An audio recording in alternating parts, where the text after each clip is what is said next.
بسم اللہ الرحمن الرحیم۔ السلام علیکم۔ پروگرام المرشد اور میں ہوں منور عتیق۔ ناظرین محترم، آج کے پروگرام میں ہم شامل کریں گے آپ کے سوالات اور رہنمائی کے لیے ہمارے ساتھ تشریف فرما ہے سلسلہ نقشبندیہ اویسیہ کے شیخ مفکر قرآن مترجم قرآن جناب حضرت امیر محمد اکرم اوان صاحب۔ حضرت صاحب بہت شکریہ، آپ نے وقت دیا۔ آج کا جو پروگرام ہے اس میں بہت سارے لوگ جو آپ سے بہت محبت کرتے ہیں ان کے سوالات ہیں اور ہم چاہیں گے کہ اس میں آپ ہماری رہنمائی فرما دیجیے گا۔ سلسلہ شروع کرتے ہیں۔ سب سے پہلے عمران بشیر ہیں لاہور سے، انہوں نے پروگرام کی تعریف بھی کی ہے اور یہ لکھتے ہیں کہ حضرت صاحب یہ ارشاد فرمائیے کہ ہمارے پاس اللہ تعالیٰ کے وحدہ لا شریک ہونے کی کیا دلیل ہے؟ الحمدللہ رب العالمین والصلاة والسلام علی حبیبہ محمد وآلہ وصحبہ اجمعین۔ اعوذ باللہ من الشیطان الرجیم، بسم اللہ الرحمن الرحیم۔ بہت اچھا سوال ہے اور میرا خیال ہے کہ یہ سب کو جاننا چاہیے۔ یہ بنیادی سوال ہے اور یہی بنیاد ہے ہمارے ایمان اور اسلام کی۔ سیدنا شیخ عبد القادر جیلانی رحمۃ اللہ تعالیٰ علیہ کے زمانے میں ایک عالم تھے اور وہ صرف و نحو اور منطق میں ید طولا رکھتے تھے، بہت زیادہ ماہر تھے، معروف تھے۔ ان کا نام نامی اب مجھے یاد نہیں۔ وہ شیخ کے پاس حاضر ہوئے کہ مجھے اللہ اللہ سکھائیے۔ تو انہوں نے فرمایا کہ تم منطقی ہو، منطق میں ید طولا رکھتے ہو۔ منطق ایک ایسا شعبہ ہے کہ ہر موضوع پہ اس میں سوال پیدا ہوتا رہتا ہے، یہ کیوں ہے، یہ کیسا، کیوں اور کیسا، یہ منطق کی بنیاد ہے۔ تو انہوں نے فرمایا تو منطق چھوڑ دو، اللہ اللہ سیکھ لو۔ اچھا، سبحان اللہ۔ چونکہ یہ تو ماننے اور پیروی کرنے کی بات ہے نا، اس میں تو آپ کو اتباع کرنا پڑے گا۔ تو آپ قدم قدم پہ سوال کی کیوں کروں، تو یہ تو پھر کام نہیں چلے گا۔ اس میں بات آئی گئی ہو گئی تو حضرت کو کسی نے بتایا کچھ عرصہ گزرا کہ وہ تو بہت بیمار ہیں، تو آپ ان کی بیمار پرسی کے لیے تشریف لے گئے۔ تو پوچھا بھی تمہارا کیا حال ہے؟ تو کہنے لگے کچھ نہ پوچھیں، بہت پریشان ہوں، موت قریب ہے، آثار ظاہر ہو رہے ہیں، شیطان مجھ پہ سوال کرتا ہے کہ تمہارے پاس کیا دلیل ہے کہ اللہ ایک ہے؟ تم جو مسلمان ہو، اس اسلام کی بنیاد توحید ہے، کیا دلیل ہے تمہارے پاس؟ تو ساری زندگی میں نے منطق پڑھایا، میں 99 دلائل تو دے چکا ہوں، اس نے 99 رد کر دی۔ اب میں اس تذبذب میں ہوں کہ اگلی دلیل کیا دوں۔ تو سیدنا شیخ عبد القادر جیلانی نے فرمایا کہ اللہ کے بندے تم کہو مجھے محمد الرسول اللہ صلی اللہ علیہ وسلم نے بتایا ہے سبحان کہ اللہ، ایک سبحان اللہ، سبحان اللہ، سبحان اللہ۔ اللہ کی ذات اور اس کی ساری صفات کے بارے پہلی بنیادی دلیل یہ ہے کہ ہمیں محمد الرسول اللہ صلی اللہ علیہ وسلم نے بتایا ہے کہ اللہ ایک ہے، اور یہ واحد دلیل ہے، اور عقل اور دماغ اللہ کی ذات کو نہ سمجھ سکتے نہ احاطہ کر سکتے۔ سبحان اللہ۔ اچھا حضرت صاحب، ایک اور سوال اسی سے ملتا جلتا ہے۔ کمل طارق ہیں لاہور سے، انہوں نے بھی پروگرام کی تعریف کی ہے، بہت شکریہ جی۔ اور یہ لکھتی ہیں کہ جب ہم اپنے بچے کو اللہ کا تصور دیتے ہیں تو اس وقت ہمیں کیا کہنا چاہیے؟ علماء حق نے اس کی تشریح فرمائی ہے اور تفصیل سے فقہ کی کتابوں میں موجود ہے کہ بچے کو تصور دیا جائے کہ میں اس اللہ کو واحد لا شریک مانتا ہوں جس اللہ کے بارے حضرت محمد بن عبداللہ جو مکہ مکرمہ میں پیدا ہوئے، حضرت عبداللہ کے بیٹے حضرت عبد المطلب کے پوتے جو مکہ مکرمہ میں پیدا ہوئے، ہجرت فرما کر مدینہ منورہ تشریف لے گئے، جس اللہ کو جیسا وہ منواتے ہیں ویسا میں مانتا ہوں۔ سبحان اللہ، سبحان اللہ. یعنی کہ ہمارا جو تعلق اللہ تعالیٰ سے جڑتا ہے، تو اگر ہم حضور نبی کریم علیہ الصلوۃ والسلام کی ذات کو بیچ میں سے نکال دیں تو ہمارا تعلق جوڑ نہیں سکتا، تصور ہی کوئی تصور ہی نہیں ہے. حضرت صاحب اسی طرح سے مسکان ہے شیخوپورہ سے، وہ بھی کہتی ہیں کہ جی آپ کا پروگرام بہت اچھا ہے اور ہمیں بہت سی نئی باتوں کا علم ہوتا ہے. ان کا سوال ہے کہ توحید باری تعالیٰ اور صفات باری تعالیٰ کا یقین حاصل کرنے کے لیے کس چیز کی ضرورت ہے؟ اللہ جل شانہ کی ذات اور اس کی صفات جو ہے وہ ظاہر و باہر موجود ہمہ وقت ہمیشہ کے لیے ہر وقت ہر جگہ ہیں. ہمیں اپنے اندر استعداد پیدا کرنی ہے کہ ان پر یقین پختہ تر ہوتا جائے. سب سے بنیادی بات تو یہی ہے جو ابھی ہم کر رہے تھے کہ حضور اکرم صلی اللہ علیہ وسلم نے بتایا. اب یہ ہم نے سن لیا. اس حضور کے ارشاد پر یقین کرنے کے لیے بھی قلب سے سیاہی دھونا پڑے گی، سبحان اللہ. قلب کو روشن کرنا پڑے گا، تب جو یقین ہے حضور اکرم صلی اللہ علیہ وسلم پر وہ تب ہوگا. ارشاد رسالت پر بھی یقین تب آئے گا جب ہم اپنے دل کو روشن کریں. یہ ہماری یقین کی کمزوری ہے نا کہ ہم سمجھتے ہیں ہمیں پتہ ہے کہ اس چیز سے نبی کے صلی اللہ علیہ وسلم نے روکا ہے تو کر گزرتے ہیں، کہتے ہیں خیر ہے. یہ خیر ہے کیوں ہے؟ ہمارے عقل نے، دماغ نے، کانوں نے وہ بات سنی، ابھی دل تک اتری نہیں، دل میں وہ روشنی، دل میں وہ استعداد قبول کرنے کی ابھی دل میں نہیں ہے. جب دل قبول کر لیتا ہے تو پھر بات رک جاتی ہے. جب حضور نے فرما دیا بات ختم. یعنی کہ سب سے پہلے تو یہ یقین، مطلب دل کو یہ یقین آ جائے کہ جو حضور نبی کریم صلی اللہ علیہ وسلم فرماتے ہیں شفافیت وہ ٹھیک ہے. دل میں شفافیت آئے، دل خود روشن ہو. اور اگر وہی والی بات کے منطق اگر یہاں پر بھی آڑے آ جاتی ہے کہ یہ کیسے اور کیوں، تو پھر یہ معاملات سارے جو ہیں. ایک اور سوال شامل کرتے ہیں جی. سیف الرحمان ہے بھاولپور سے، وہ کہتے ہیں کہ جی حضرت صاحب یہ فرمائیے گا کہ توحید و رسالت کے اقرار کا تقاضا کیا ہے؟ بڑا دلچسپ سوال ہے جی. بڑا دلچسپ سوال ہے اور بڑا ضروری قسم کا سوال ہے کہ ہمیں یہ سمجھ لینا چاہیے. توحید و رسالت کے اقرار کا تقاضا یہ ہے کہ جب کوئی بات اللہ یا اللہ کا رسول کہہ دیں تو آپ کے لیے راہ عمل کی آخری حد بن جائے. آپ اس سے تجاوز نہ کریں، اس کا اتباع کریں، اور پھر اس اتباع میں جتنا خلوص ہوگا، جتنا دل شامل ہوگا، اتنا وہ قیمتی ہوتا چلا جائے. سبحان اللہ. اور یہ جو خلوص ہے یہ تصوف سے، یہ ذکر الہی سے حاصل ہوگا.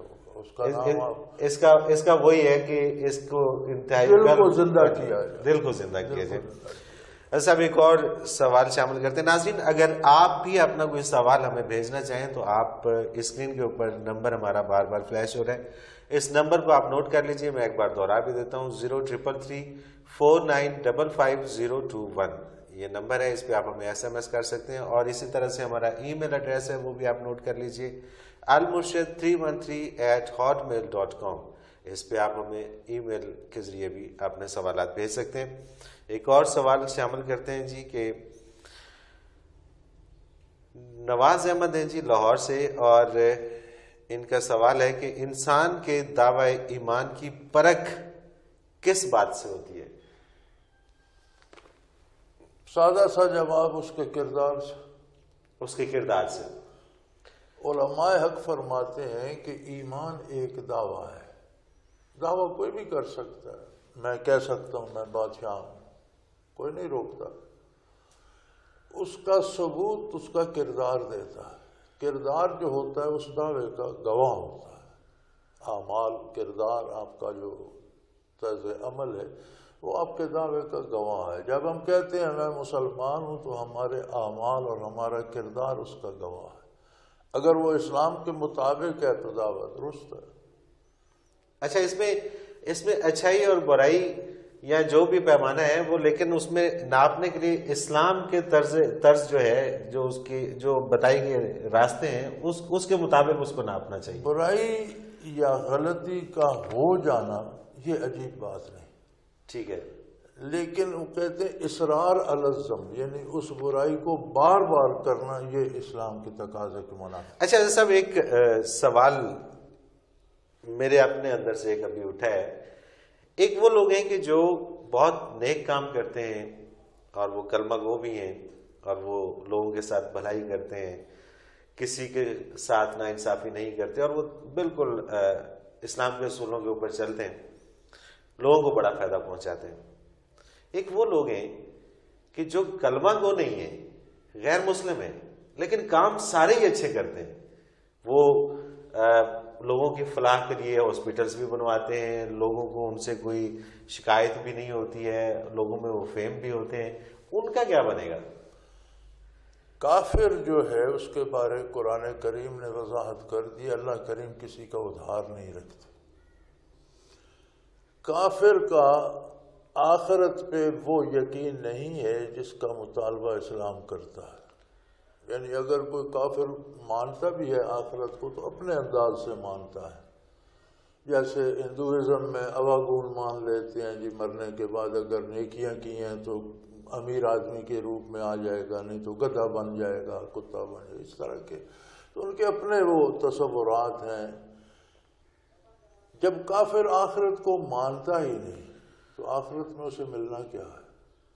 لیکن جب وہ نیکی کرتا ہے تو اس کا ریوارڈ اللہ کریم اسے دنیا میں لوٹا دیتے، دنیاوی نعمتیں دے کر۔ یہ قرآن کریم نے یہ فیصلہ بتایا ہے کہ جو کافر نے مومن جو نیکی کرتا ہے وہ دنیا میں بھی اس کا بدلہ پاتا ہے اور آخرت میں بھی یقین نہیں پائے گا، کیونکہ اس کا آخرت پر ایمان و یقین ہے اور آخرت کے لیے کرتا ہے۔ اب دیکھیں، ایک ادنیٰ سی مثال ہے کہ آپ ایک دکان پہ جاتے ہیں اور کہتے ہیں جی مجھے یہ پیسے ہیں، مجھے اس کی چینی دے دو، تو وہ آپ کو کوئی دوسری چیز تو ساتھ نہیں دے گا، چینی ہی دے گا۔ بالکل ایسی ہے۔ اسی طرح جب آپ عمل کرتے ہیں تو وہ کس لیے ہے؟ جب آخرت پہ ایمان نہیں تو یا شہرت کے لیے ہے یا بیماری سے بچنے کے لیے ہے کہ یہ کام کر دو تو مرض چلا جائے گا، یا یہ کام کر دو دنیا میں شہرت ہوگی، یا یہ کام کر دو اس سے چندے بڑے آئیں گے، پیسہ آئے گا۔ اس کے علاوہ تو جب آخرت پہ تو یقین ہی نہیں تو آخرت تو اس کی ڈیمانڈ بھی نہیں، تو اس نیکی کی جو ڈیمانڈ ہے وہ اسے دنیا میں دے دی جاتی۔ سبحان اللہ، سبحان اللہ۔ اچھا، ایک اور سوال ناظرین سے عمل کرتے ہیں۔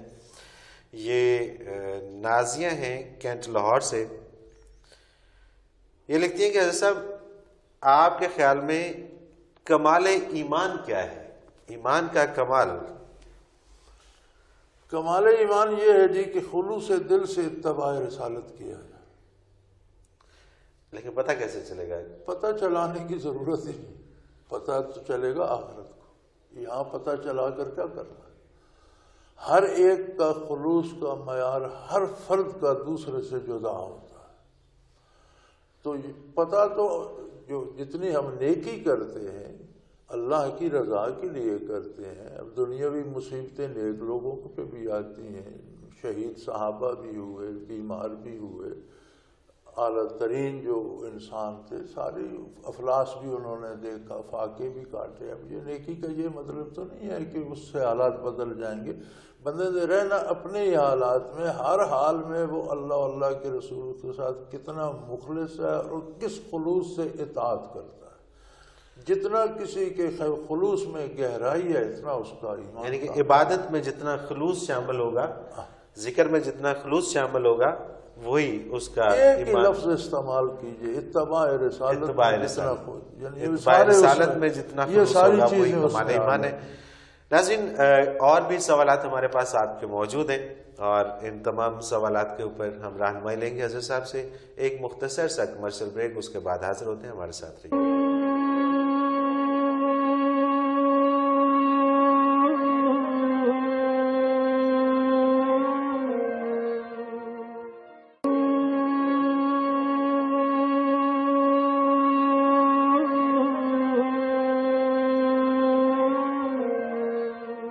پروگرام میں ایک بار پھر خوش آمدید ناظرین۔ آج المرشد پروگرام میں ہم آپ کے سوالات اور رہنمائی لے رہے ہیں حضرت صاحب سے۔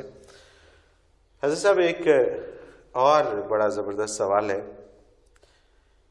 کہ انسان میں وہ کون سی خوبی ہے یہ سوال کیا ہے جی طارق سلیم نے لاہور سے.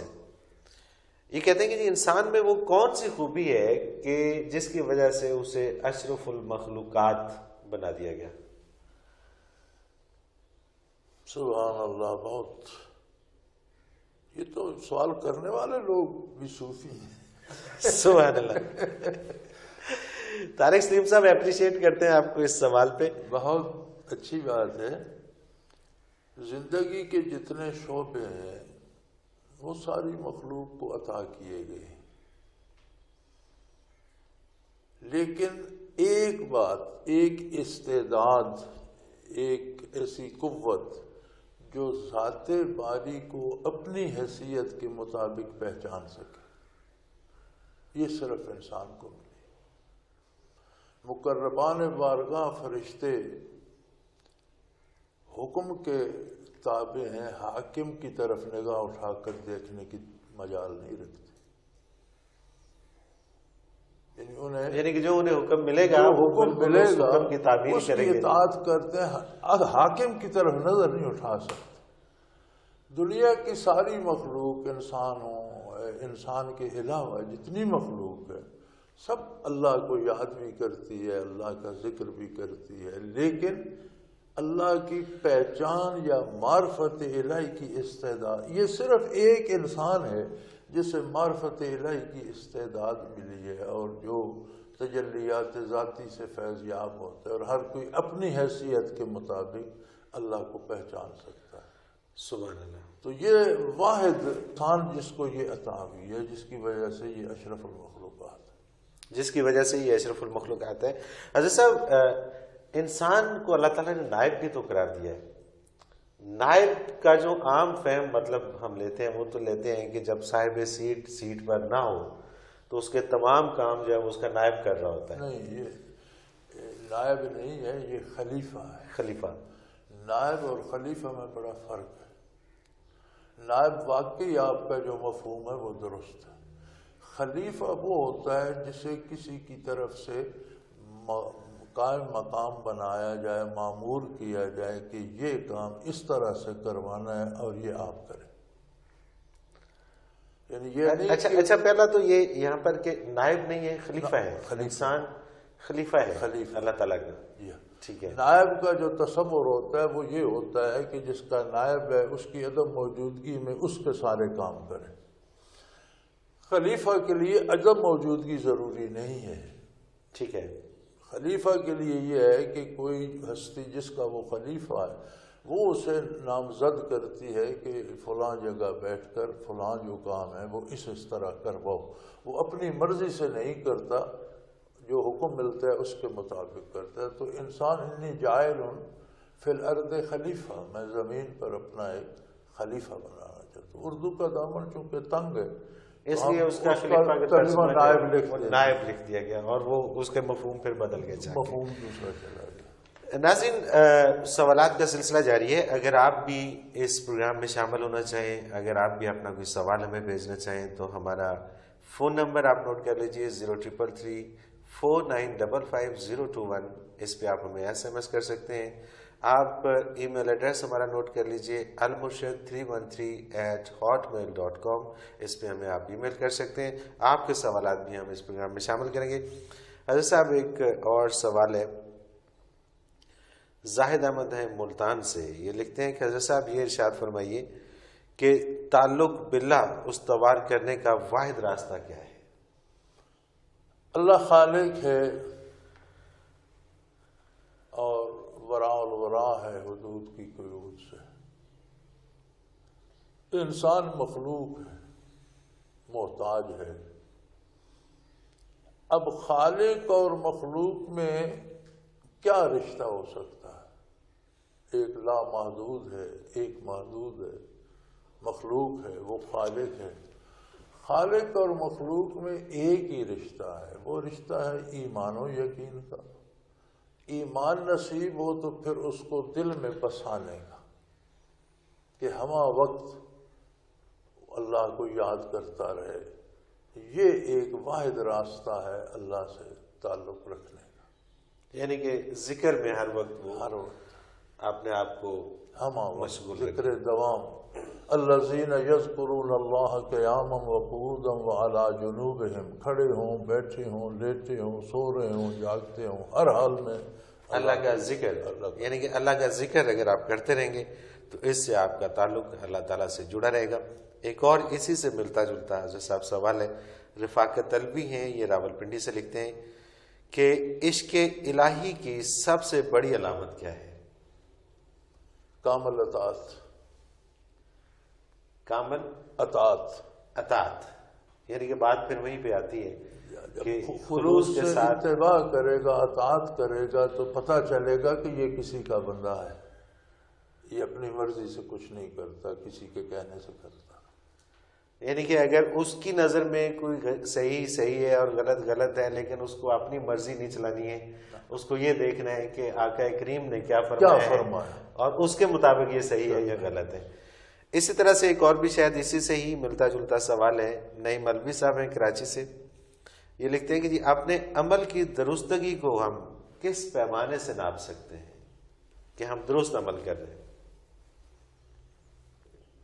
بات یہ ہے جی، پہلی بات تو یہ ہے کہ اس میں تحقیق ہونی چاہیے، یعنی اسے محض کیفیات پہ نہیں رکھنا چاہیے، تحقیق کر لینی چاہیے کہ واقعی یہ حکم شریعت کا ہے، اور اس کے لیے علماء موجود ہیں، کہیں تردد ہو تو پوچھ لیا جائے، چونکہ مختلف آراء ہوتی ہیں، ہر بندہ منسوب کرتا ہے قرآن و حدیث کی طرف، تو اس معاملے میں بہت زیادتی ہوتی ہے۔ تو آپ جتنے دیکھ لیں مسلمانوں میں کتنے گروہ بن گئے، فرقے بن گئے، سارے قرآن و حدیث کی طرف منسوب کرتے ہیں، تو بڑے لوگوں سے، اچھے لوگوں سے ایک تو پوچھ لینا چاہیے۔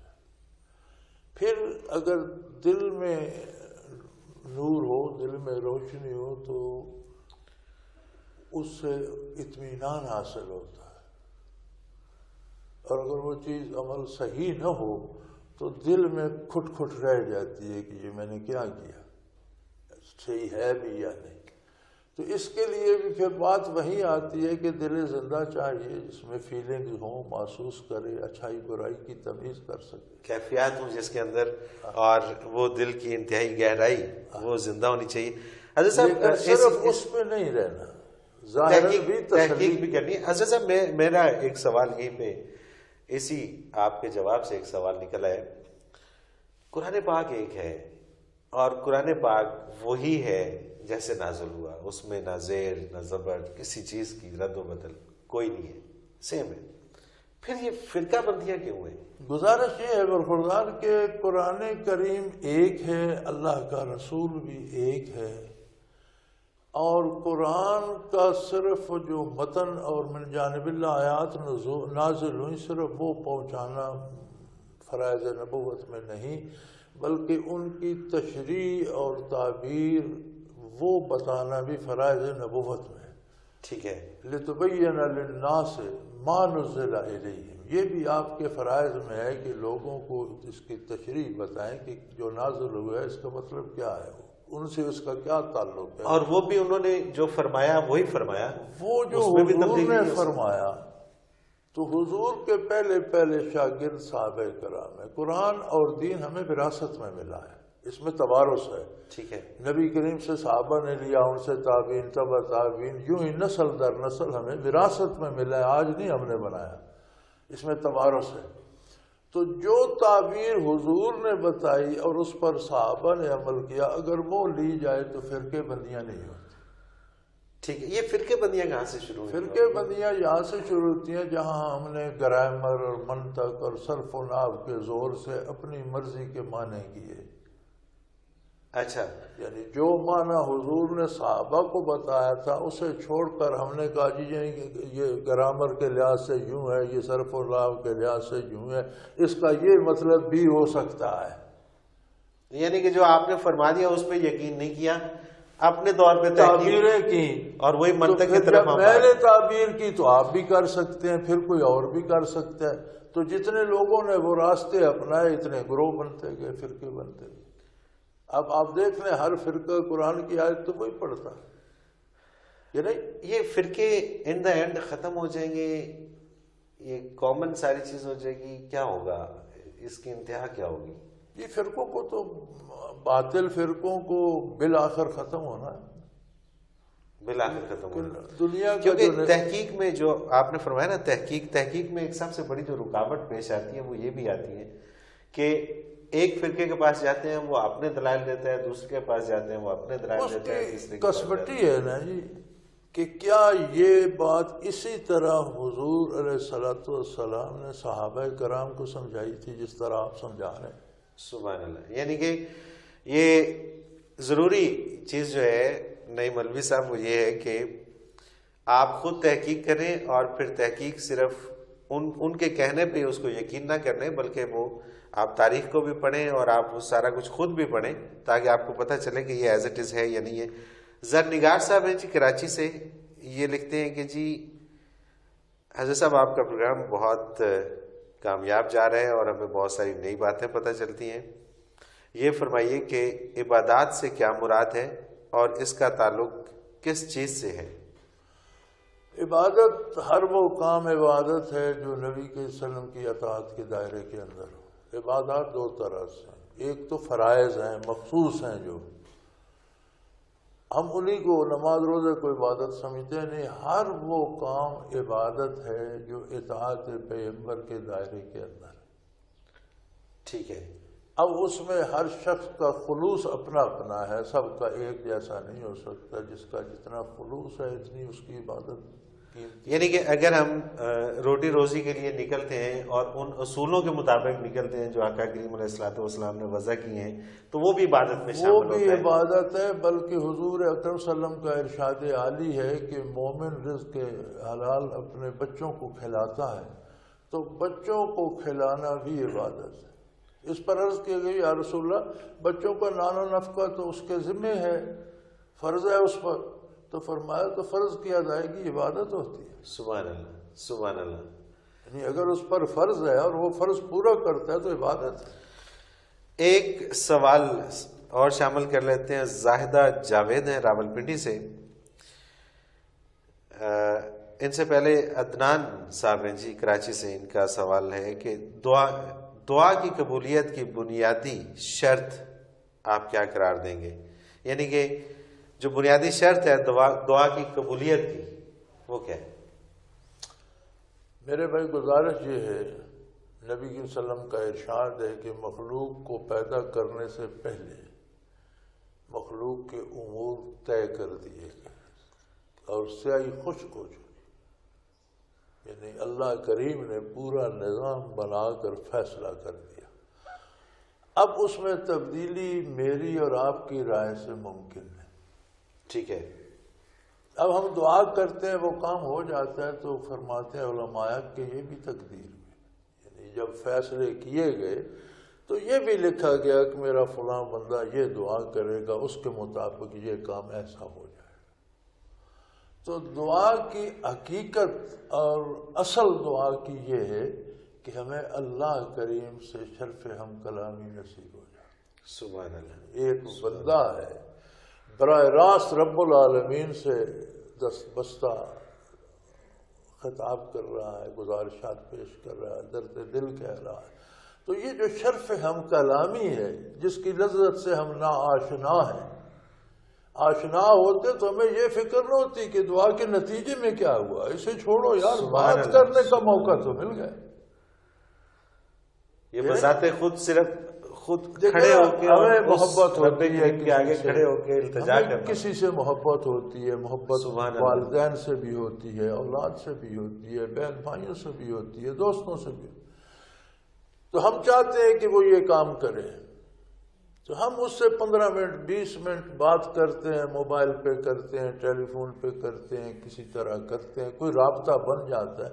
تو وہ کام کرے یا نہ کرے، کیا ہمیں بات کرنے کا مزہ نہیں آ جاتا؟ بالکل ایسے ہی، بالکل ایسے ہی کہ جو میں نے کہا تھا وہ اس نے کیا یا نہ کیا، چلو بات تو ہو گئی، ملاقات تو. تو یہ جو تعلق میں بات کرنے کا ایک اپنا مزہ اور ذائقہ ہے، اللہ سے بات کر کے وہ لذت تو نصیب ہو جاتی ہے. آگے کام تو اس نے اپنے کرنے. دیکھیں نا، ہماری زندگی کا سپیم بہت تھوڑا ہے.